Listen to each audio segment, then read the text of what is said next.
effectivement la destruction de tous ces lieux chrétiens. Alors moi, ce qui m'énerve, parce que je t'avoue, je suis dans une colère folle, je crois que toi aussi, quand je vois, moi j'ai rien contre les cathos tradis, j'ai beaucoup de respect pour Monseigneur Lefebvre, qui au moins avait des couilles, mais quand je vois ces gens-là qui prétendent être cathos, et qui suivent Zemmour et qui n'ont rien d'autre à foutre que de cracher à la gueule des musulmans du matin jusqu'au soir, oui. Je me dis que ce sont soit des fils de pute, soit des connards qui n'ont ni couilles ni rien du tout, soit des lâches, ou peut-être un peu des trois, on ne sait pas, parce que ça tient pas la route. Ça ne tient pas la route. En tout cas, c'est pas un mus qui allait foutre le feu à Notre-Dame. Il fallait une organisation extraordinaire. On a eu des spécialistes qui étaient même chargés de la sécurité qui nous ont dit, mais même en le voulant, il fallait une organisation extraordinaire. Après, on nous fait le coup du mégot de cigarette.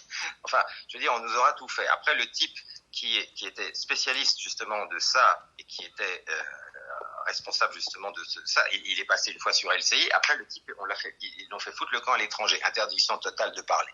Bon. On le sait, mais c'est comme ça. Et ça, c'était le déclencheur de la nouvelle ère de la Grande Jérusalem, c'est-à-dire la France. Et ils continueront à détruire des lieux chrétiens. Si ça suffit pas, évidemment, ils vont trouver un produit MK qui va crier Allahu Akbar ou je sais pas quoi, mais même ça s'est pas fait. Je signale quand même en Turquie, on construit actuellement des églises, Erdogan et Poutine inaugurent des églises un petit peu partout pendant que les nôtres brûlent et qu'on a les cathos tradis qui ont rien d'autre à foutre que de cracher à la gueule des musulmans tout en léchant le cul de Zemmour et de cette secte. Voilà. Et ça, effectivement, je commence à en avoir vraiment plein le cul. Donc, j'ai pas de leçon à recevoir de cette bande de fumier. Et je leur pisse à l'arrêt. À ceux qui sont, à ceux qui sont dans cette ligne-là. Sinon, il y a des cathos tradis qui sont très très bien. Mais ça ne colle pas. Et ceux qui restent dans cette ligne-là sont des traîtres. Point barre. Voilà. Justement, et je voudrais en rajouter juste une petite couche par rapport à ce que tu dis sur les musulmans. Le fait que dans les cités, les zones de non-droit françaises, les racailles sont totalement impunis par le gouvernement depuis des décennies et qu'on les laisse faire absolument ce qu'ils veulent, c'est pour qu'on puisse facilement derrière leur faire porter le chapeau de tout ce qui est fait au niveau... Évidemment, et en même temps créer une guerre civile. Parce qu'en même temps, bien sûr, toutes ces racailles, ça serait facile en 2 minutes, la police tente, elle les jette en tôle, ça s'arrête là. Non, ils ont des ordres, d'ailleurs des policiers l'ont dit, il y a un policier sur Sud Radio hier qui a dit, on nous a demandé de taper, d'aller très très fort contre les gilets jaunes, d'aller très très fort contre le mariage, les mouvements contre le mariage pour tous, etc. Et là, on nous dit, ne bougez pas. Voilà. Parce qu'en même temps, ceux qui souffrent dans ces banlieues-là, la plupart sont des musulmans aussi. Ils aimeraient bien se débarrasser de leurs racailles. Mais non, c'est pas le but du nouvel ordre mondial, c'est pas le but du gouvernement. Le but, c'est que ça pète de partout, avec Monsieur Zemmour comme Sayan sur tous les plateaux qui dit « Regardez, c'est encore des musulmans, etc. » Et voilà.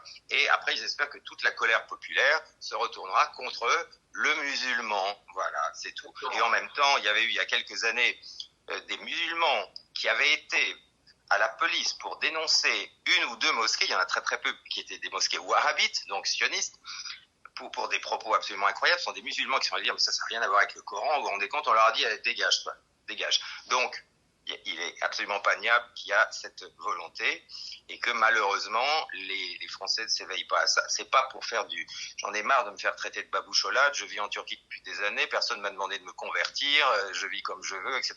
Donc j'en ai marre de leurs arguments à la con. Pour moi, ce sont des traîtres. Les cathos tradis qui osent soutenir Zemmour et faire semblant de gober ce cirque que même un débile mental comprendrait, faut qu'ils arrêtent, quoi. Ou alors qu'ils soient très clairs, ce sont des collabos, des sionistes, ils sont dans le national-sionisme, ils savent ce qu'ils font, ou alors ce sont des cons, ou alors ce sont des lâches. Voilà. Alors, heureusement, ils sont pas tous comme ça, mais je dis quand je vois la différence entre ce qu'était Monseigneur Lefebvre, ou même... Laguérie, qui avait des couilles, et que je vois ce que devient ce mouvement, c'est quand même extraordinairement inquiétant. En tout cas, ça ne tient pas du tout la route. Donc, même si les mouvements supposés cathos tradis sont aux mains de l'ennemi, bon courage. Mais j'aimerais bien voir des réactions un peu plus couillues de certains d'entre eux, parce qu'il y a des gens sans doute très bien aussi. Je ne sais pas ce qu'ils attendent pour dénoncer ça. Voilà. On ne me demande pas de faire de la baboucholaterie, mais ils peuvent pas prétendre ne pas savoir qu'il y a un truc qui colle pas. Ça, c'est de la lâcheté pure et simple. D'ailleurs, moi, ça fait 14 ans que j'habite au Maroc. Je témoigne que moi, on m'a jamais demandé de me convertir non plus. Et j'en profiterai pour dire, pour ceux qui pensent que c'est les musulmans les problèmes de la France ou du monde, que c'est pas les musulmans qui tiennent les finances, c'est pas les musulmans qui tiennent la politique, en tout cas pas en France. c'est pas les musulmans qui sont à l'Assemblée nationale alors qu'il y a Meir Habib qui est représentant d'Israël, c'est pas les musulmans qui tiennent la pharmaceutique, c'est pas les musulmans qui tiennent la police, c'est pas les musulmans qui tiennent la justice, c'est pas les musulmans qui tiennent l'éducation nationale et c'est pas les musulmans qui tiennent les médias ou qu'on voit surreprésentés dans les médias. Donc il n'y a pas de parlement musulman européen. Voilà.